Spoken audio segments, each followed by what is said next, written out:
To check out yesterday's quarterfinals in the All-Ireland Ladies Football Championship. Monaghan against Laois and Cork going for a remarkable 6 in a row up against Tyrone. Reporting is Joe Stack.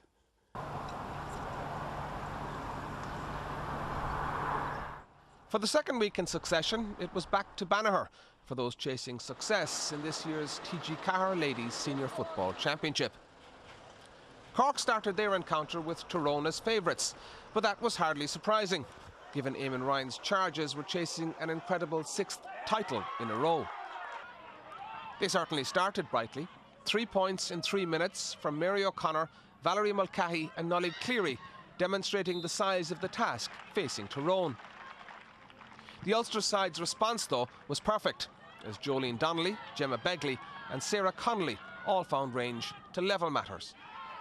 Even scoring kept matters tight throughout the opening 20 minutes, but the closing stages of the half belonged to the defending All-Ireland champions. 6 points without reply, including 3 from Donaghmore's Juliet Murphy, left Cork 11-5 leaders at half-time. Injuries to Ciara O'Sullivan and Geraldine O'Flynn meant that lead came at a cost, however, and though Cork added the first point of the second half, a quick brace from Gemma Begley showed Tyrone were going to make a fight out of this one. Cork did have an opportunity to deliver a real killer blow when substitute Laura McMahon found space inside Tyrone's defensive line, but the chance was spurned and Tyrone set about eating into that Cork lead.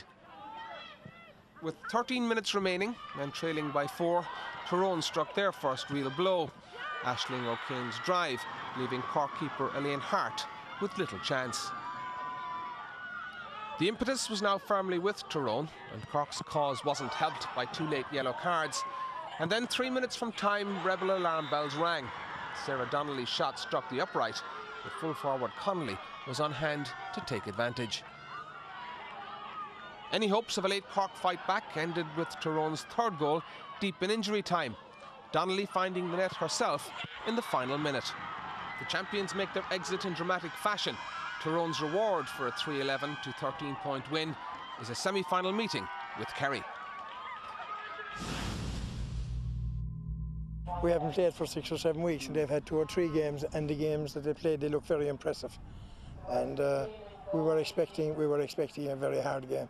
We always knew what we had in the team, and it was just a matter of getting it out. And I suppose over the last 2 games we've had a chance to kind of build a wee bit of momentum and a wee bit of belief in the team. So, yeah, we always believed we could. It was just a matter of, you know, putting it out there on the day. The players have been very loyal to the whole thing. They've trained well. They've looked after themselves. You know, they're all young and they've looked after themselves very well off the field. They've won 17 or 18 trophies like in the 5 years. So, I suppose this was inevitable eventually, but we just hoping it wouldn't happen today, like.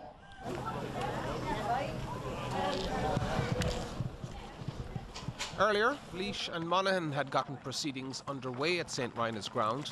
Joe Higgins' side, who'd impressed since their Leinster final loss to Dublin, faced this year's Ulster champions. These sides drew in their league meeting in Inishkeen, and this encounter was just as tight early on. Tracy Lawler's opening score was quickly matched by a reply from Magella Woods. In fact, the sides were levelled 3 times in the game's opening 20 minutes, but perhaps crucially, Laois enjoyed the better of the half's closing stages. Scores from captain Angela Casey, Mary Kerwin and Tracy Lawler, helping them to a 3-point half-time advantage, 6-3. As things turned out, it was a lead they would hold all the way to the finish, as Monaghan struggled to find a way through a resolute defence. 2 points inside 2 minutes, first from Alison Taylor and then this one from Aileen O'Loughlin, leaving Laois 5 to the good. Substitute Caoimhe Mohan did have an opportunity to get Monaghan right back into contention, but when her effort skewed wide, it signalled the end of the Ulster opposition. Monaghan did post 4 of the game's 5 final scores, but these proved a mere consolation as the O'Moore County booked their place in the last 4 for the first time in 3 years. A 12-9 victory means another meeting with Dublin. The Dubs are now the only remaining provincial champions left in the All-Ireland series. We knew it was going to be work rate. We had drew with them in the league and drew with them in a practice game, so there was nothing between the teams. So it was who wanted it more on the day and who was willing to work hard enough for it. We knew going into All-Ireland quarter-final that it would have been a battle. We knew Laois would put it up to us. They've always put it up to Monaghan, and unfortunately we came out the wrong end again. We just have to go and work harder again and turn it around next year. We have an awful lot of work to do still. We'll go back now. Hopefully we'll get to 2 weeks before the semi-final, and we'll try and work on those. Right, well done to Laois and Tyrone. But Dara, that Cork team are a very special team, and the end of the reign, we should acknowledge that it was some record. Yeah, it's the end of the reign for now, but they'll probably be back. We know all too well in Kerry how many crushings they've given us over the years. But, you know, with Cork and with Eamon Ryan in particular, it was always about the collective, the team ethic, and there was such humility about that group. 5 All-Ireland, 7 Munster titles. They've won so much and they've given so much to the game. They brought it to a new level, and it was, you know, from what I hear, they got a great reception coming off the field from their own supporters yesterday. I think it was well deserved. Okay.